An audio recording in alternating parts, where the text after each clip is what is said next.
Okay. You do it. Ready? I'd like to call this meeting in Timberville Town Council order, April 13, 2023. Please stand and join me in the pledge. Pledge allegiance to the flag of the United States of America and to the republic for which it stands, one nation, under God, indivisible, with liberty and justice for all. Thank you.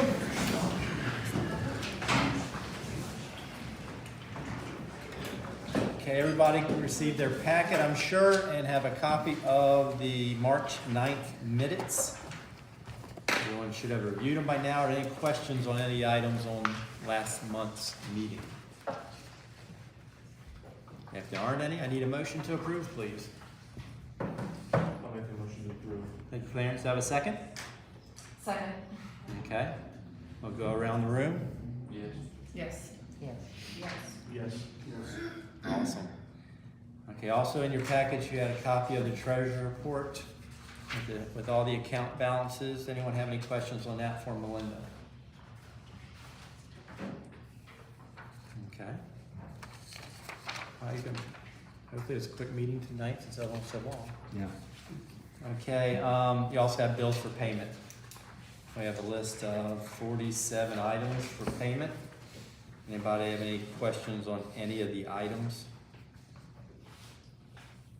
The boat launch is now done, so we'll get our last couple bills next month and that'll be done. Okay. Any questions on the bills? What's 39? 39, That's Buckley bug. pest control for around the office and the police department. Yeah. I make a motion we pay the bill. Thank you, Sharon. Do I have a second? I'll second.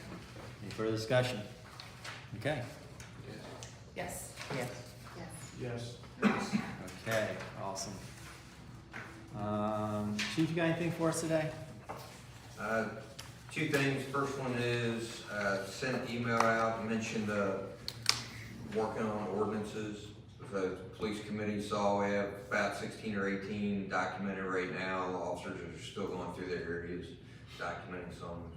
Always a little bit of pushback from a couple of people, but officers are working on it, and the people that can't get in touch with, they're sending letters and that kind of stuff. So they've been active over the last 2 or 3 weeks on that, and it'll continue through grass mowing season, of course.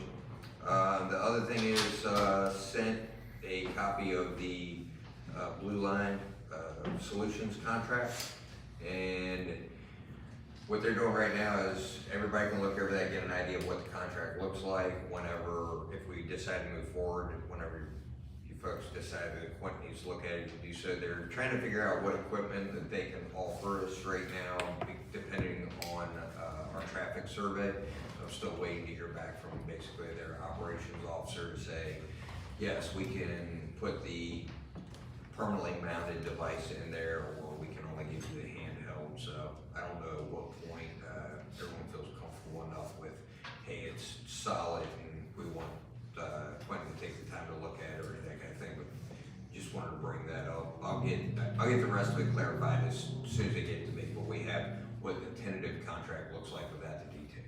Yeah, and it was hard to decipher what exactly that part was included because it said about the sign and it really doesn't say. And it is for Quentin, it'll probably be an easy contract to read. It talks about how long the contract would last and how to get out of the contract and who's responsible for owning the equipment, and that's the stuff that's involved in the contract that you have. It doesn't have what the split would be between the $100 fine, what would go to Blue Line, and what would go to the town. It doesn't have the type of equipment, but it has the general specs on how the agreement. Right. Well, I think there was one part in it did talk about the split, but I can't get out of it, and I'm sure Quentin can figure out when we get to that point. How, say they get so much, we get so much, and then add a 2-year period, what happens then? Are they just out of luck? The guy explained if they're just out of luck, also just they didn't do a good job of making a business decision, or do we owe more kind of thing? So speaking to them on the phone, essentially the thing that makes our situation complicated compared to the bigger jurisdictions that they've been dealing with is that we don't have flashing lights in the school zone. So they would need to invest the money to put those in on our behalf, working with the school board to say, we're gonna put flashing lights up here. So that would be an investment that Blue Line would have to make. We wouldn't pay for that out of pocket, but that may affect how the percentage is shared. The first contract is 2 years. After that, the contract can either continue as is, or it can be renegotiated, either one. If it's renegotiated and the town's like, we don't wanna do this anymore, if they put the flashing lights in, they would stay and they would come pull their, camera system out and take it back to Bristol. So to me, it looks straightforward. Reading the contract, it looks relatively straightforward. Talking to them on the phone, it sounds straightforward, but that's where we're at. There's nothing coming out of our pocket. We're not in any financial obligation to anything. And even if the split isn't what we discussed initially at 70-30 or 75-25, I think 70-30 is their general contract now. Even if it wasn't at that high of a split for the town, you're still gonna slow traffic, it's gonna be safer in the school zone, and you're now gonna have flashing That's lights. a real concern, just so.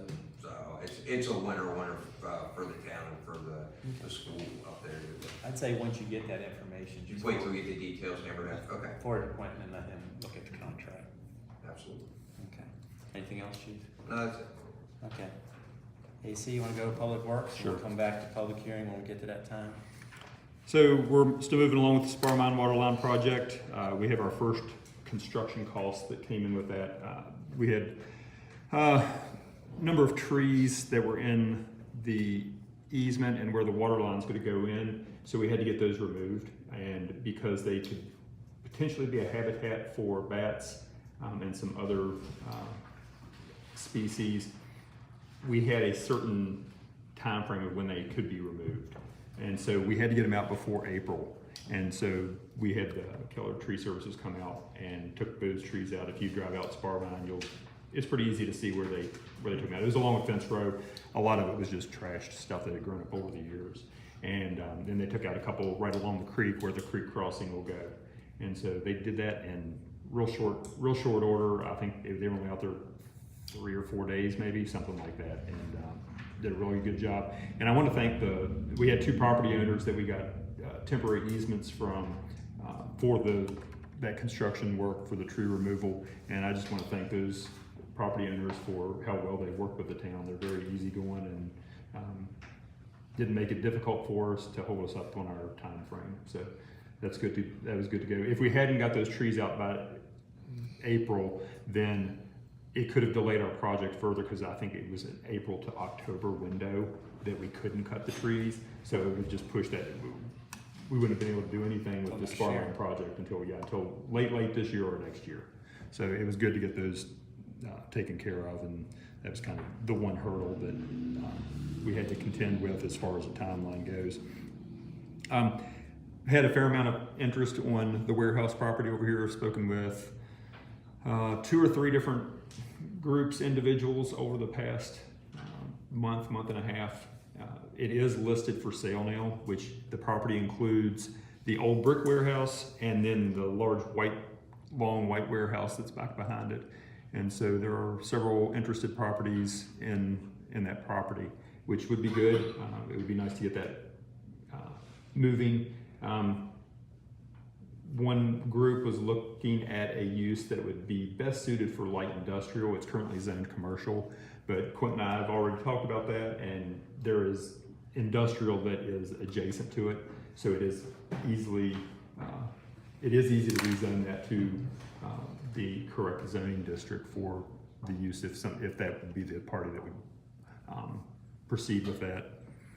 So still working on trying to get that one cleaned up, and it's good to see the interest in that. Everybody hopefully saw that the drop boxes were removed from up at the old Mason's property, and it's made a world of difference. It kind of grew into a horrible eyesore, and now that it's gone, we remember what it looked like before the eyesore was there. We had we contracted with a local hauling company, a local towing company. They took the drop boxes and put them in our impound lot. and I haven't heard anything from the owners yet on the boxes. We've had them for weeks. Yeah, we've had them for a couple, 2 or 3 weeks now, so, I don't know if they'll actually ever come to try to claim them or not. All the notices were sent out, worked with Quentin close on that one to make sure that we did everything, by the letter of the law and, to get them cleaned up. VDOT's gonna be hosting their meetings on their 6-year improvement plan. I will get those dates. I had it somewhere and I forgot to write down the date one here, but I'll get that out in case anybody's interested in attending. You can go and they give a little talk and you can see what VDOT has planned for their next 6 years, for their next plan. Debbie brought to my attention, and I had talked to some other council members in the past about looking at the American Legion Park, more access to that park, and Debbie sent me a link to a property that is currently listed for sale. I wouldn't recommend purchasing it for what they have on it. I talked to the realtor about that. He said it's in foreclosure, but because it has a reverse mortgage on it, it's a really long normal process. He said that if the town would be interested in it, since we do fall in the category along the lines of nonprofit, that if the council wanted the town attorney to direct the town attorney to send over an offer, and then they could take it and see, HUD gets involved because it's a reverse mortgage, so HUD's the insurer of the lien. They could take it to the lender could take it to HUD and see if HUD would cover the difference, make up the difference in whatever, because it would basically turn into a short sale. So I meant to bring that up at the budget meeting the other night and slipped my mind. But I did check into it and talk to the realtor, and that was the information that he gave me. So it's something that council can look at. I don't see that property moving very quickly at the price that it's listed at. Yeah, and the way it works, if anybody wants to go in, it's not a nonprofit. He said it's a very slow process, and they drop the price very, very gradually. So it could go on. That could go on for a long time if they don't get any offers on it, which I wouldn't expect them to at the price that it's listed at. So there is potential there. Whether they would entertain an offer that the council makes, who knows? But I would think that an offer from the town would be way, way, way lower than what the listing price is. And the realtor told me that he wasn't the one who listed it at that price. He said he wouldn't have had it listed at that. Came from the lender, and probably HUD probably had some say so in that too. So the other thing is Broadway Bruins. The town sponsored a Broadway Bruins baseball game every year for the past however many years. It's something that we allocate funds in the budget for, and it was allocated for this year. We had a representative from Broadway Bruins came, talked to you today, Melinda. Talked to Cecilia. But what they're asking for, the request was, I think was it a couple $100 more than what? Yeah, it was $200 more than what $200 more than what we does. I mean, we've got 400 allocated in the budget already for it. Does council want to jump up the other couple hundred? I mean, or do you just want to? We don't have to make. They have different levels of sponsorship. We always did a full sponsorship, I guess is what it would be considered. We can always still just keep what we had already budgeted if you want to do that, and it just goes in as an other amount. So whatever council's pleasure.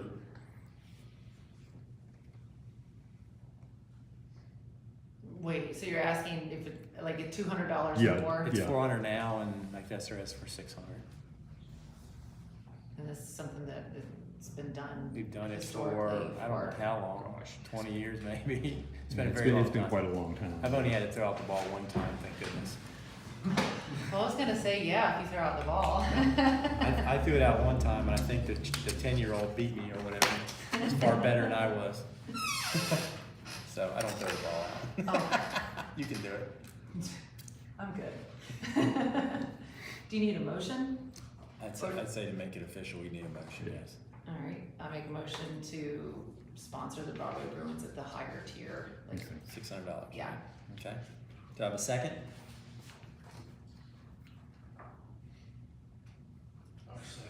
Okay, do we have a second? All those in favor, raise your hand. All those opposed? Oh, raise your hand. Which way are you now? Opposed? Okay, So how many do we have in favor? 3. I lost. Is it 3? Am I breaking everything nowadays? I'll say 600. That's a third tiebreaker I've done in 3 days. 3 days, I've only had 2 in 19 years. Okay, anything else, AC? That's it for Public Works. Okay. Now we're going to 7:15, we can open it up. I'll tell people right now, I got Quentin's helped me out, make sure I do this exactly right, so I'll be doing a little reading. But Carl has his script too. Okay, Carl, you ready to open up the planning commission meeting? If you'd hit the hammer for me, yes, sir. I hereby call to order this meeting of the Timberville Planning Commission. There's no new business or old business particularly before the board. So if anyone has anything they want to bring up. Okay. And I'll now open up the joint meeting of the planning commission and the council for public comment. Now good comment. Okay, if anyone has any comments on the land development regulations, now's the time to come up and ask your questions.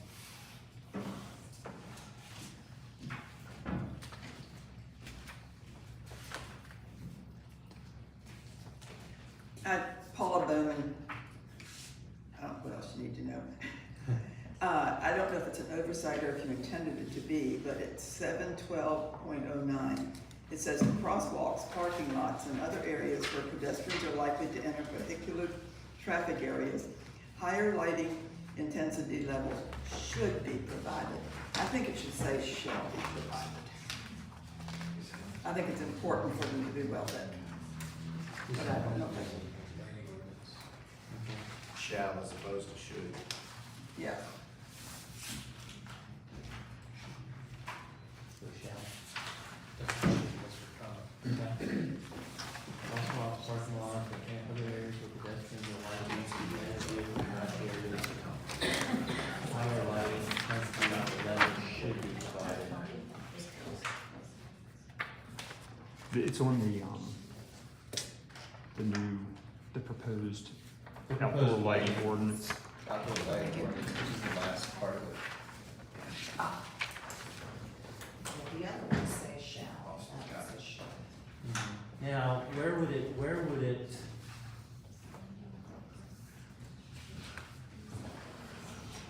I know it should, because sometimes it can't always be done, but where an example where it could not be done?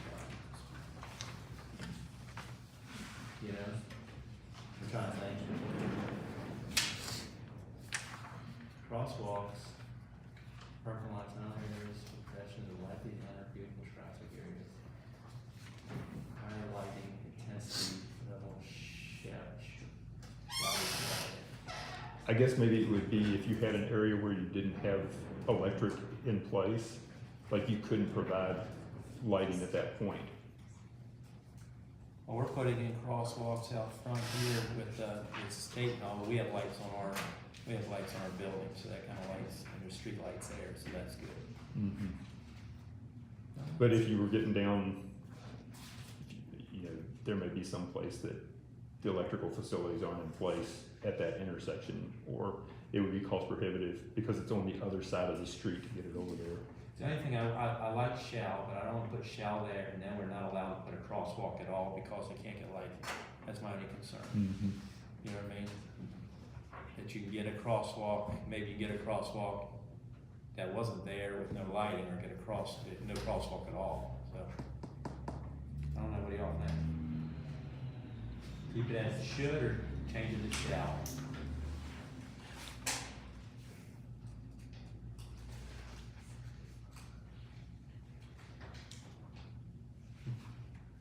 Do you want people walking where it's not well lit? What's that? Do you want people crossing where it's not well lit? I think the issue you run into is, I'm thinking of different places around that just have a crosswalk, like near a school or something like that. You could possibly get lighting, but somewhere else. Man, I prefer them always have lighting, But I'm worried that, what I'm worried about, if there's areas that it's not possible to have lighting, you just not have a crosswalk. Then you have people just willy-nilly walking anywhere. What's the planning commission think? It's a joint. Right. Shall leaves you no wiggle room. And as you said, there's parts of town where I think you'd like to put crosswalks, but the infrastructure wouldn't support shall. Right. So I think should is 100% what we should do, and it's just not always going to be feasible. Yeah. I mean, we know the intent is to push for lighting whenever possible. That's should. That's what should's there for. That we can push that issue. But I'm good with should right now. I would also imagine many of these projects come with grants and would also provide an opportunity for us to subsidize some of that infrastructure improvement along with the crosswalk. So more often than not, we shall put it up. Right. But for the LDR, I don't want you to be backed into a corner Okay. with shall. Council agree with that? But you're gonna have lighting according to the way this is worded. This says you should have lighting. No, it says you should have higher Higher. lighting intensity. Should have light, yeah. I'm sorry. Right. Yeah. I'm sorry. That's the whole issue. Is Okay. You're gonna have lighting, it's just how it's gonna be. Right. So, well, the intent is to have lighting, but I don't know if we want to pigeon-toe someone in the corner there. Well, but, right, as the resident is saying, we're already saying we have light, there's going to be lighting, but it's going to be the type of lighting and the amount of lighting. Right. That's the difference there. Okay. It may not be able to get higher lighting. Right. Okay. Any other questions? Or anyone else want to make a comment? I just have a quick question about this. Yes, go ahead. So it says at crosswalks. How many crosswalks do we have in Timberville right now? We're gonna have our first one, I think. Okay, so this is obviously to be implemented with the way the crosswalks are currently not existent, correct? Like, what I'm asking is, we don't have crosswalks yet, we're getting our first one soon. I guess, because right now people cross wherever, that was my question, I was like, how do we decide this is a crosswalk, this is an actual crosswalk, even if we don't have the painted lines on the road, I think anything that's gonna be referenced in here as a crosswalk is gonna be a designated Designated, crosswalk okay. that would have that's what I the thought, markings in Okay. place. In VDOT, we went through getting a crosswalk across here. There are many rules with VDOT that you have to go through Oh, to yeah. get a crosswalk. yeah, Get a crosswalk. And we also just went through a very extensive review of the transportation part of the comprehensive plan, which identifies several of these projects. So the one that is starting should hopefully not be the only one. And it was not the only place identified by VDOT and by the CSPDC, which helped us put that plan together. Okay. Yes, yeah, Tom. Okay. You good? Okay, so we'll just leave it at should for right now for your recommendation, vanquish recommendation. Okay, any other comment before I close the public comment? Okay. Yes, sir, come on. I don't know if it's a comment or a question. Okay, either one. Proposed gaming ordinance. Uh-huh. I'm Carl Swigert with the Timberville News Lodge. I'm Yes. currently the administrator. And I think a council person had a question about that too. I did. Places hosting skill games and the like. What do you consider and the like? Are you asking council or are you asking Yes, me? anybody that can answer. Anybody that can answer. Well, we were talking about private. I think he's just asking under places hosting skill games and the like. We're talking about and the like is when we're talking about anything that has any type of like gaming machine, skill gaming machine, mostly the things that have cropped up within the past several years where, the Queen gaming and that kind of thing. We're not talking about, Pinball machine. pinball machine or shuffleboard or that kind of stuff. Okay. with the skill games, I don't think it would affect us in any way, shape, or form, because we don't have the skill games, we have the charitable chance games. The only other thing is, where it says down on section C, private establishments seeking to have more than 4 skill games operating at any one time. Of course, we're not operating skill games, so that should exonerate us. So As a charitable organization, I think we should be exonerated anyway from this. I mean, I don't think we should have anything with the skill games, because we don't participate with them. at So all. so when we're talking about skill games and the like, these are related to zoning ordinances. So it's the zoning administrator that would make a determination if any type of game or gaming machine would be in violation. They'd have the right to go in and inspect any of the machines and to see how many are there.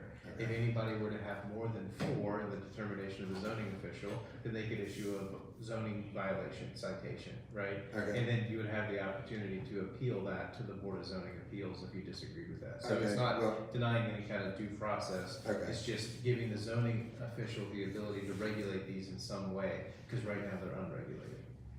Okay, and like I say, it's just basically for the skill games, queens, and That's the generally intention. the ones that are at 7-Elevens and. Yeah, that was an intention. That's the Okay. intention, correct. Okay. And we. And that's why we actually made a distinction between public and private establishments. Okay. And cut down on the amount of regulation on private establishments. And we actually, it's not in this part of the section, but if you look in the other section under the definitions, we included specific definitions Okay. for what a public I haven't establishment is versus the private. I haven't seen that page of the definitions. Can I get a copy of that sometime or another after the meeting? This is the same packet that was available. Yeah, it's on here, The part So- I'm talking about is, down 6-24, page 6-24, right? So that's where it's the, public establishment. 3-14. Oh, sorry. Yeah. There's the definition of that. Okay. And then we also have the definition, which is the really long part, of the skill game in there also. What an actual skill Of an game actual is. skill game Okay, too, so. yeah. All right.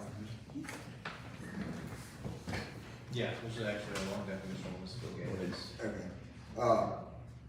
When is this actually set to be voted on and put into place, this ordinance? Tonight. See, Okay. now Debbie, you had a Okay, question about my it. question was back on the draft that was sent out in February of the conditional use. You and I had talked and there was no, private establishment listed on here, it just said establishment.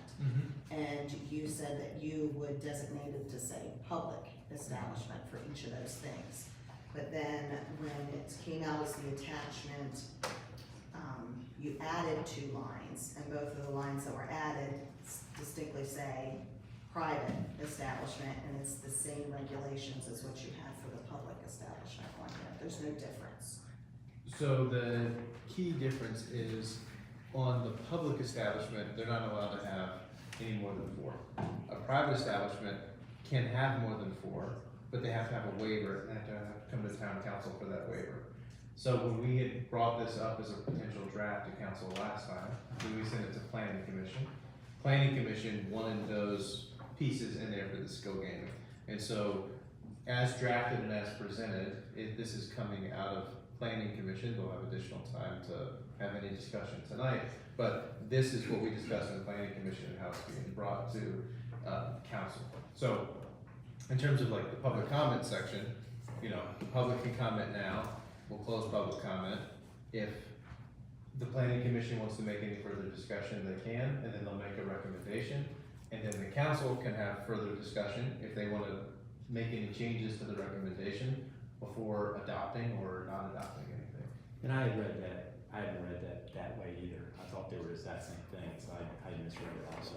So basically, if the Moose had 3 of them, they want to add 3 more, they could come to AC for a waiver. Yep. And get a waiver from AC to. I think it's from the town council. Well, it's from town council. Well, that would be, for the skill games, though. Our games are not skill games. Correct. That's the whole. Yeah. If you want me to read the definition of skill game? Yes, Yeah, let me just read the definition of a skill game. Electronic, computerized, or mechanical contrivance, terminal, machine, or other device that requires the insertion of a coin, currency, ticket, token, or similar object to operate, activate, or play a game, the outcome of which is determined by any element of skill by which the player that may deliver or entitle the person playing or operating the device to receive cash, cash equivalents, gift cards, vouchers, billets, tickets, tokens, or electronic credits to be exchanged for cash, merchandise, or anything of value, whether the payoff is made automatically from the device or manually. This definition exempts family entertainment centers from the prohibition against the playing or offering of any skill game, provided the prize won or distributed to a player by the skill game offered by such centers is non-cash, merchandise price, or a voucher, billet, ticket, token, or electronic credit redeemable only for a non-cash merchandise price that shall only be redeemable on the premises of the family entertainment center and also meets certain other requirements. So the definition of a skill game is that whatever you put in, you have the opportunity to get cash or a cash equivalency back. Okay. That's the definition of the skill game. So if you're operating something that doesn't give the person the ability to win cash or a cash equivalency, it doesn't qualify under the definition of a skill game. Therefore, it wouldn't be subject to this ordinance. I know by state definition, our electronic games are not considered skill games. I don't know Right. the exact difference in the. Well, definition. this definition tracks the state definition. Okay, So your games are good, because it's not, your games are good then. okay, I mean, I'm assuming, I'm asking you for Yes, that they should definition, be. because I don't know your games. yeah. Because I don't think it was really an intent to, No, we talked about to specifically limit, not limiting yeah, we don't want to limit the private, the private The booths establishments or and the whatever. places that are non-skill games where it's not Well, cash. and also, I mean, ours also fall under the charitable gaming, where I know most of the skill games are non-charitable. They are tied into a casino somewhere out in Vegas or I don't something. have I don't know. But, yeah. Does that answer your question, Debbie? Are you good? Dad, change, For recommend, comment. or recommend a change or anything? Well, she can do that during the council session. Yeah, okay. Because right now it's We're just still- public comment. I'm sorry, we're still in public comment, I'm sorry. I would like to take out the whole Okay. private sector. Anyone else? Take the private And so when we sector. get to that point, Okay. that's when you would make. Anyone else After we want to do make a the public comment before I close public comment? Okay? Then I gotta go through here, right? Yeah. I'll now close public comment section of joint meeting at Timberville Town Council and Planning Commission. Okay, now, you guys, do you have any further discussion you need? No. So, who does this part? Him? Well, ask them if they have any recommendations. Do you have any recommendations? We do. Okay. Planning Commission recommends approval of the LDR as written Okay. and submitted. We have a recommendation? And now I close in, right? But it's a little harder than it used to do. Ask them if they have any other business. Any other business, Tim? I don't. Will you hit the hammer for me? And then he can close, yeah. The next time will be easier. I adjourn this meeting I've been doing it one way for 19 years now, we changed them. of the Timberville Planning Commission. Okay.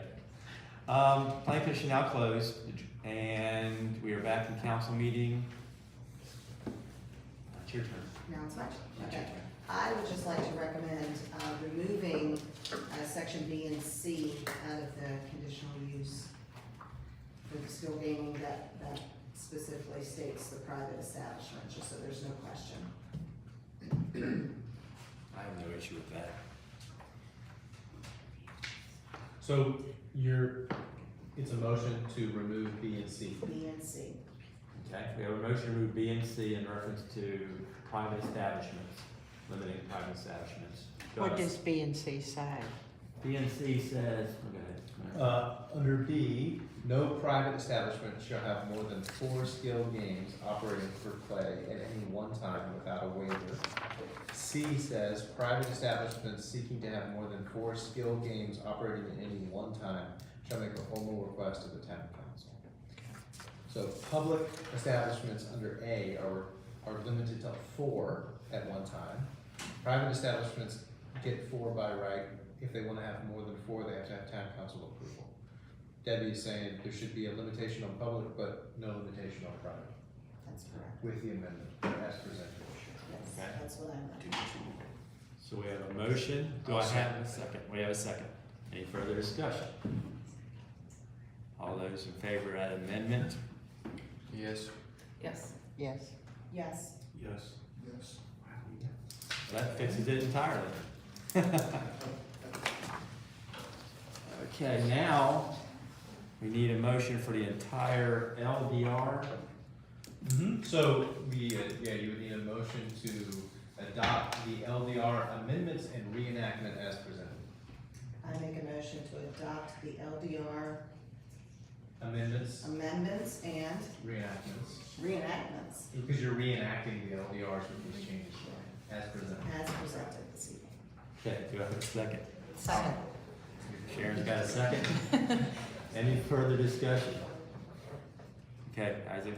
Yes. Yes. Yes. Yes. Yes. Yes. Okay, we made it through that. Okay, AC Business Energy, sir. I already went over,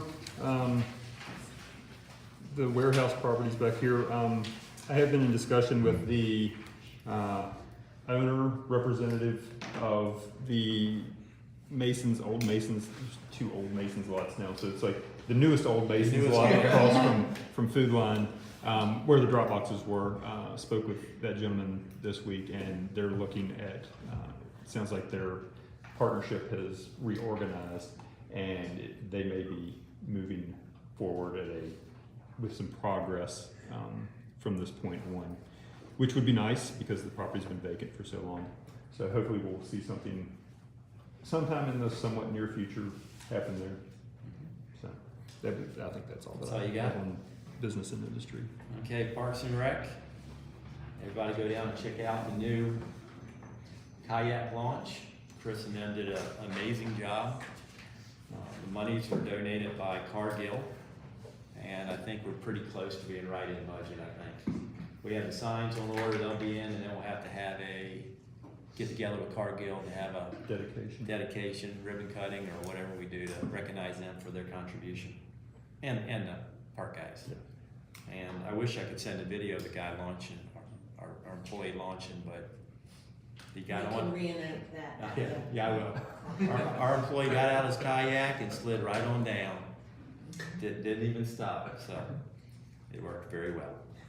Okay, any other? I want to thank everybody for coming out to the Easter egg hunt. Everybody came out and helped with that. It was a really good turnout. It was rainy, nasty rainy that morning. The weather broke. It was nice and sunshiny. We had 265 people show up, and then as soon as we got done, the wind started blowing. So it worked out very well for us this year. No lightning, no snow, things like that. Nope, that was the day it's supposed to be 20-mile-an-hour winds. Right, or, yeah. Okay, finance. I know we had a 3-hour finance meeting the other day. AC's amending the numbers. And I think that's all. We don't have to have another meeting, do we? That is the meeting? Unless something pops up Yeah. odd, yeah. And I'm assuming if it's a few dollars off here and there, just adjust it with savings, whichever way you gotta go. Okay? Personnel, AC, anything, chief? I thought we always had another meeting. We typically had to because we had more information to talk about. Because we did not go through all the list of everything that we have in the budget. Like beautification, and we didn't go through that list. Well, AC, I mean, we can go through every line if you'd like to get together and do it if you'd like. I mean, we can do it. I think we should see it, because we need to know, Okay. all the dollar amounts. So- We only saw a small portion of it the other evening, so Okay. it'd be nice to see. Yeah, he was line on. item by line item. So you want us to get together and go through the final budget, one long list of final budget? I'm good whichever I think way. it's probably a good idea to do Okay, that. I'm good with that. I mean, especially with two new people. They've never seen it. The AC's not gonna be able to do the formal comparison thing that we normally do because they changed the auditor's way of reporting. Some of it can get, but some of it he has to So we fudge can, we can around. go through we can go through the budget document, that's not an issue. Yeah, so let's set up, when do you have to advertise by? I think it's the first Thursday in May, Okay, because we have to have 7 days notice for so, budget. once you get it made, the council wants to sit down and just go through the line items, make sure, that's a good point, Sharon. Yes. That's a good point. So AC7 meeting, and that one should be a lot quicker, I would assume.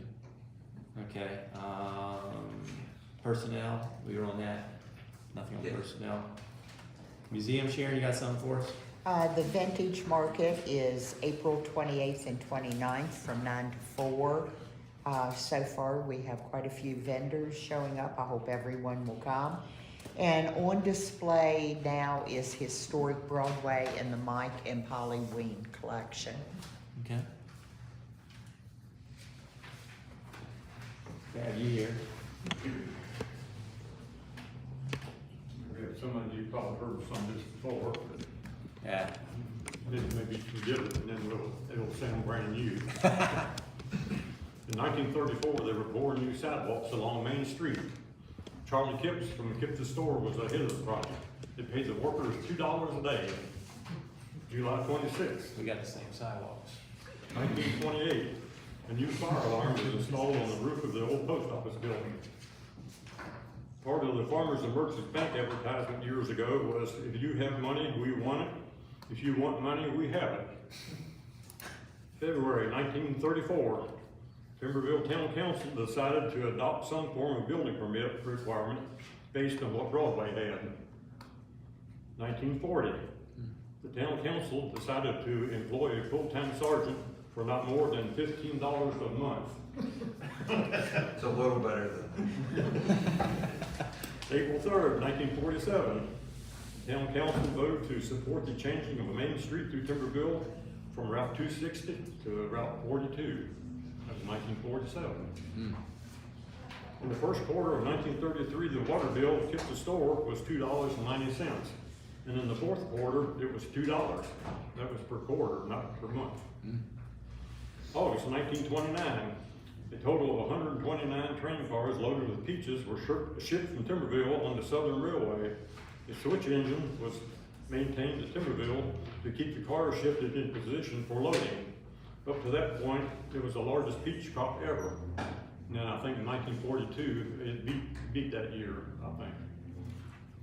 The Ziegler brothers, dealers in walnut lumber, began their business in 1888. They served Virginia and West Virginia and even exported some lumber. They were the largest dealers of walnut lumber in the state of Virginia. Kind of reminds me of C.C. Driver was shipping $1 million worth of livestock out to Timberville. So this was a booming place back then. It was. It was. Thank you, Bev. Yep. Other business, council? Anyone else have any other business? Anybody else? Okay, now we open up for regular public comment. Anyone have any other comment except for the LDRs? Now's the time to come up here. Okay? And no more comment, then this meeting is adjourned. Thank you all.